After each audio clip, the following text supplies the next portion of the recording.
a song called Maybe I Will, and it's really my take on wanting to make a difference in the world through music.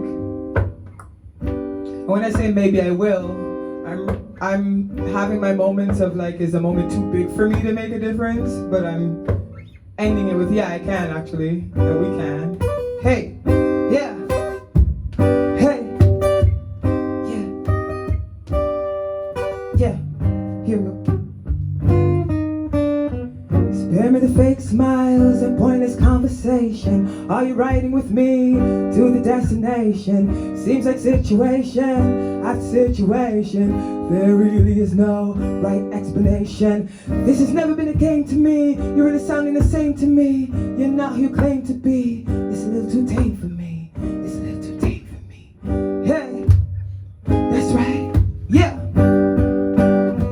I can live with being misunderstood. If I could change the world, if I could, maybe I will, maybe I will, maybe I will, maybe I will. I can live with being misunderstood. If I could change the world, if I could, maybe I will, maybe you will, maybe we will, maybe we will change the world. Yeah, change the world. Ooh, maybe I will, maybe I will, maybe you will, maybe we will change the world. Hey. Yeah.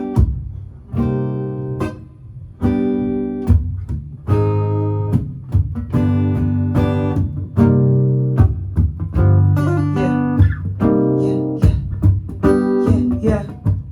Hey. Hey.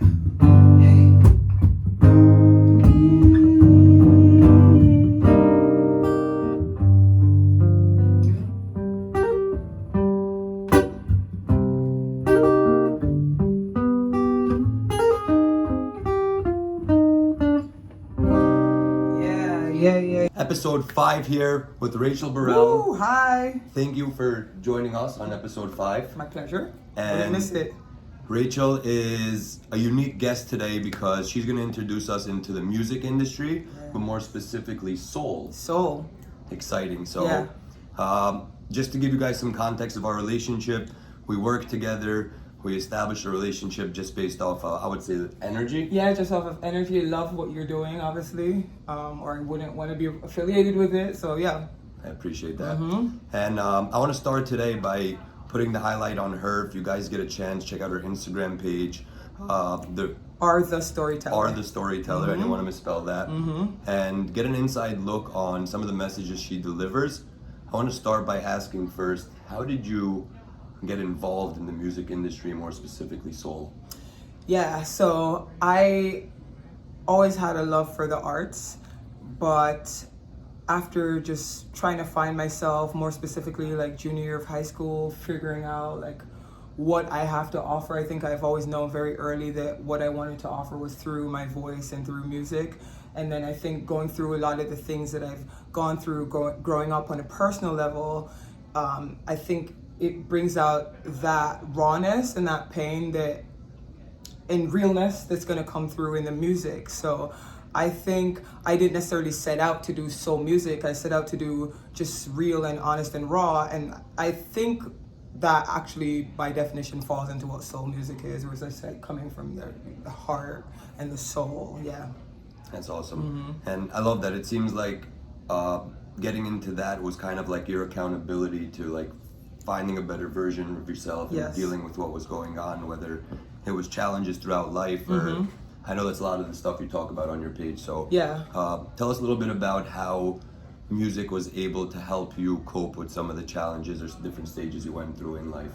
Right. So one of the things that I've allowed myself to open up about recently is just going through crazy state of depression in junior high and getting involved in like musical theater to have that release and belonging. And I think we all need something, you know, and people have different coping mechanisms, and I'm glad that mine is something positive, so to speak, you know, but we all have ways of coping and finding our way back to where we need to find ourselves back to. But for me, like, music is everything that I attribute to getting through those times. I mean, I had one or two close friends that I was able to open up to, but being able to jot down these feelings on paper and then being able to get in front of people and perform it, and to hear people say, like, I've, you know, been, because it's hard to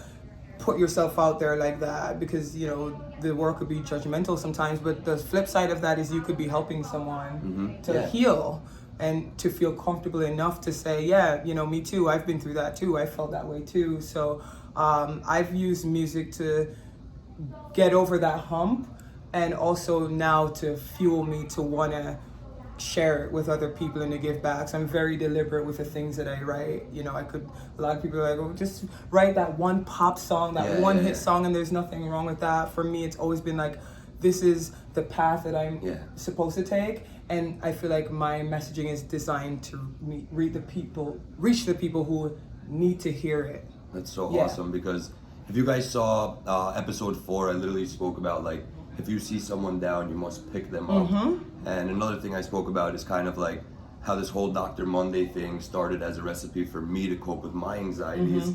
And I mentioned, like, I talk to myself or make videos, and I said, you don't have to do something as crazy as that. She doesn't necessarily talk to herself. Sometimes I do. Okay, maybe you do. I guess that's a common trend, guys. You should try it out. But it's cool to see that people are finding different recipes and mechanisms to cope with their most common anxieties. And I think that you've now experienced what it could do for you, specifically in music. Because I know me personally, I listen to music and it just changes me. Right? Like, it's powerful. Instantaneously. It's powerful. And I think you have one of the best understandings of one of the deepest and most transparent industries in music. So what would be a tip of advice on someone in how they could use music to actually correlate with their anxieties? Sure.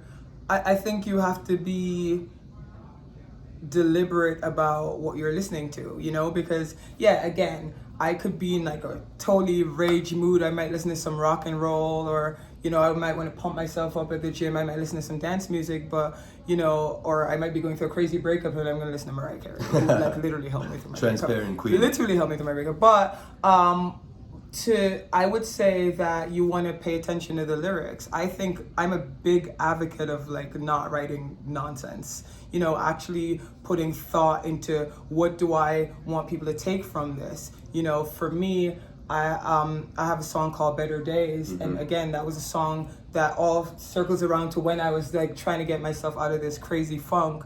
But it's like, you've got to tell yourself, like, better days are coming. There's a line that's like, better days are coming. Why throw the towel in? Why give up now?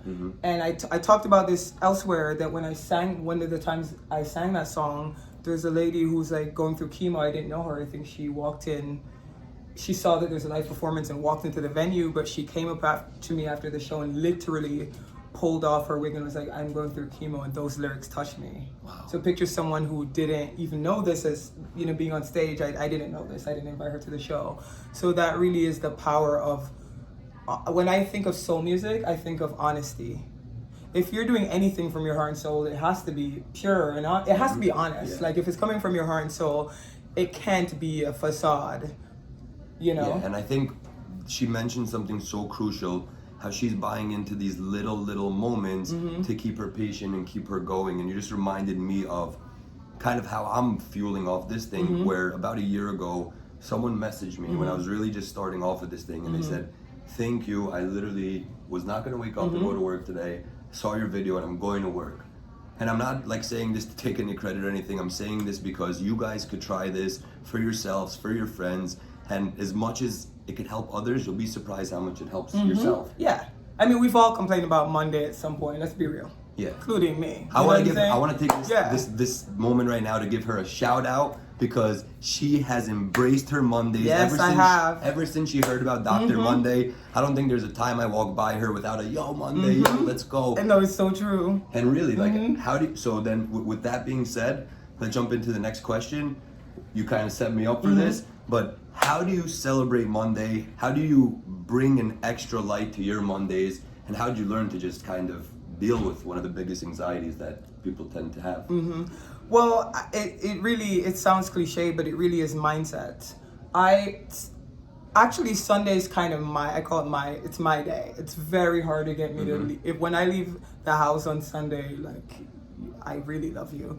So for me, it's a mindset thing. It's prepping yourself towards the evening time. Like, you literally have to hype yourself up. I actually love it because I'm the most energized because I've taken that Sunday for myself. So I'm ready to get into the week.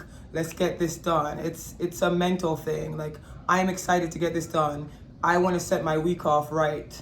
I love that. Yeah. She preps for her Mondays, and that's another cool new experience for me because I love this interview where I'm realizing that people are finding recipes, but right now our recipes are kind of different. Like yesterday, I was at the mall, I was running around, I was checking in on people. Like, I outsource my energy. You internalize yours. So whether you guys are contemplating how to take the first step or figure out how you could try to take those changes or make those changes, don't focus too much on what other people are doing. Really try to channel yourself. What works for you. Exactly. Yeah. And I want to end this interview by thanking you. My pleasure. And I'm excited to see what your team got in store for us. I'm excited. I'm excited for your growth, and I'll be a part of it in any way that I can. I'm a big fan, obviously. Yeah. I appreciate you. Guys, stay tuned. We got some exciting music coming up. Do you feel the desire? I can see the fire, yeah, in those eyes, in those eyes. What's up, guys? So out here with Rachel and Asim. Hey. Hope you guys enjoyed the first part of the interview. Obviously, we're trying to capitalize on this Monday, so we came to the studio to see what these people do. Yes. And obviously, no story can get told without the proper melodies. So today we have Asim, and hopefully he can share with us a little bit about the importance in using these melodies to portray the message. Tell us a little bit about how you two connect and the importance behind the melodies correlating with the message. Well, you know, every song tells a story, and I want to make sure that it's, you know, as Rachel, the storyteller, that we're telling the right story. The message is correct. So, you know, make sure the melodies and the chords give the right message, the right kind of timbre, the right feel, the right emotion for the kind of story. You know, if it's something upbeat, I'll strum upbeat. Something, you know, I want to make sure that whatever it does, it's in correct correlation with what Rachel, the storyteller, does. Love that, guys. And let's see how these stories correlate. Stay tuned. The song is really about, like, when I say free, when I write free, I mean free, like, mentally. Because so many of us are stuck, right? We're stuck. We feel stuck. We feel stuck. We don't want to get up for Monday because it's overwhelming. We feel like it's not something that it becomes a burden. And you know, we got to break free from that, like, thought process, right? So yeah, let's go. Hey, hey, hey, yeah, yeah, hey. The freest I've ever been is when I take pen to paper.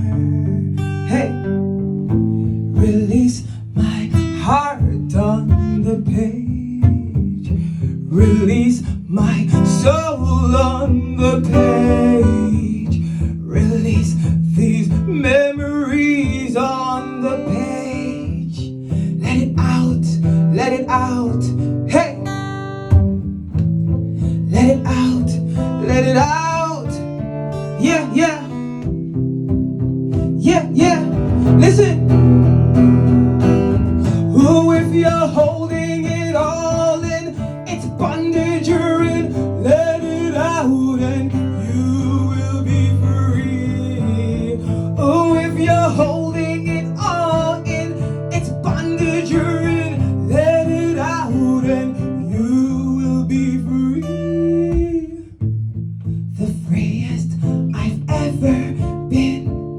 is when I open my mouth to sing.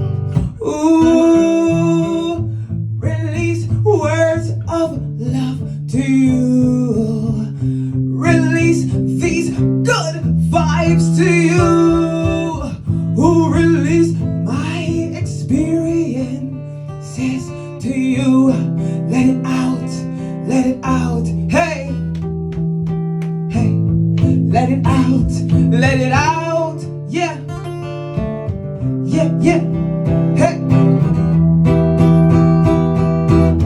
Ooh, if you're holding it all in, it's bondage you're in. Let it out and you will be free. Ooh, if you're holding it all in, it's bondage you're in. Let it out and you will be free. Free from mind control. Music makes us whole. Ooh, freedom starts with your mind. Free from mind control. Let it out, let it out. Hey! Ooh, let it out, let it all out. Let go. Let it out, let it out. Hey! Let it out, let it all out, let go. Yeah, yeah. Free, baby, free, free, free. Everything's free.